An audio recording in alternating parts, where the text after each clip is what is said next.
Bridal booking করার সময় অনেক ব্রাইডরাই বলে থাকো যে দিদি মোবাইলে তোলা কোনো ভিডিও বা ফটো থাকলে দিন।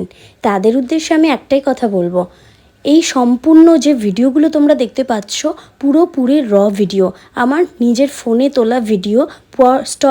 পর স্টেপ বাই স্টেপ বসিয়ে তোমাদের জন্য ভিডিও করছি। বা যারা চাইছো কিভাবে ওয়াটার রেজিস্ট্যান্স মেকআপ করতে হয় বা সুয়েট রেজিস্ট্যান্স মেকআপ করতে হয়, সামারি মেকআপ লং লাস্টিং করছে না, তাদের জন্য এই ভিডিওটা। হ্যালো এভরিওয়ান, আমি ইলা। কেমন আছো তোমরা সবাই? চলে এসেছি নতুন একটি ভিডিও নিয়ে। এই ভিডিওটায় স্টেপ বাই স্টেপ পুরো ব্যাপারটাকেই তুলে ধরা হয়েছে, কিভাবে আমি সোয়েট রেজিস্ট্যান্স মেকআপ বা ওয়াটার রেজিস্ট্যান্স মেকআপ করি, বা সামারে মেকআপ লং লাস্টিং করছে না, কিভাবে লং লাস্টিং করতে হবে, সেই পুরো ব্যাপারটা তুলে ধরার জন্য এই ভিডিওটা বানানো তোমাদের জন্য। তো কেমন লাগলো সেই শব্দে পুরো ভিডিওটা দেখে কিন্তু অবশ্যই জানিও। এখানে যে মেকওভারটা করেছি এটা পুরোপুরি ব্রাইডাল মেকআপ, একটা ক্লাস ডেমনস্ট্রেশন ছিল। স্টুডেন্টদেরকে বোঝাচ্ছিলাম কিভাবে সোয়েট রেজিস্ট্যান্স আর ওয়াটার রেজিস্ট্যান্স মেকআপ করতে হয়, কত ঘন্টা মেকআপ লং লাস্টিং করে, আর কিভাবে লং লাস্টিং করাবে, কি প্রোডাক্ট আমরা ইউজ করি সেক্ষেত্রে। তো সেগুলো দেখে নেওয়া যাক। পরপর আমি স্টেপ বাই স্টেপ যেভাবে দেখিয়েছি তোমরা সেভাবেই সেগুলো ফলো করতে পারো।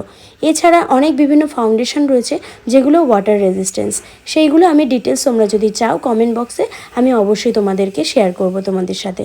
তো এখানে পরপর স্টেপগুলো তোমরা অবশ্যই এতক্ষণ দেখে নিয়েছো, কীভাবে আমি করেছি, কোন পদ্ধতিতে মেকআপটা করেছি, কিসের পর কোন প্রোডাক্ট আমি এখানে ইউজ করেছি তোমাদেরকে আমি দেখিয়ে দিলাম। কেমন লাগছে সেটা কিন্তু জানাতে ভুলো না। এখানে যে পাউডারটা আমি সেট করছি এটা একটা এইচডি পাউডার, এটা প্যাক এইচডি পাউডার। এখানে পুরো মেকআপটাকে লং লাস্টিং করার জন্য এই পাউডারটা খুব প্রয়োজনীয়। এখানে পরপর আমি যে স্টেপগুলো করেছি সেগুলোর পরেও আমি এখানে পাউডার ব্লাশ আর পাউডার কন্ট্রোল সব কিন্তু এখানে অ্যাপ্লাই করেছি। তবে তোমাদের সাথে একটা কথা শেয়ার না করে পাচ্ছি না, হাইলাইটিং যেমনি মেকআপ আর্টিস্টদের একটা পছন্দের বিষয় বা পছন্দের পার্ট, আমার কাছে হাইলাইটিং ছাড়াও নোজ কন্ট্রোলিংটা কিন্তু ভীষণ পছন্দের। আমি নোজ কন্ট্রোল করতে ভীষণ ভালোবাসি। তোমাদের কোন পার্টটা পছন্দ আমাকে কিন্তু জানাতে ভুলো না।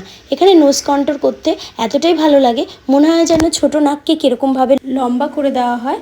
তো এই পার্টটা আমার এই জন্যই এতটাই পছন্দ যে কতটা চেঞ্জ নিয়ে আসে ফেসের মধ্যে, ফেস কাটিং থেকে শুরু করে সবটা।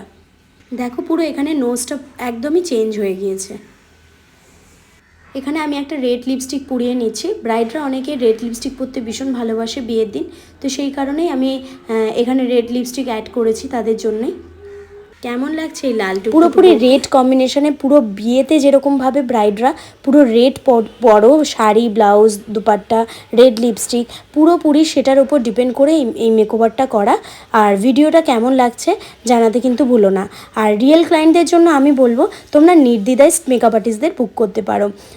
যতটা পরিশ্রম আমরা মডেলদের ওপর করি ততটা পরিশ্রমই কিন্তু আমরা রিয়েল ব্রাইডের ওপর করি, কারণ আমাদের মাথায় থাকে যে রিয়েল ব্রাইডের মেকআপটা অনেক ভালো করে লাস্টিং করতে হবে, কারণ ওরা অনেকক্ষণ ওটা স্টে করিয়ে রাখবে এবং পরের দিন পর্যন্ত স্টে করাতে হবে।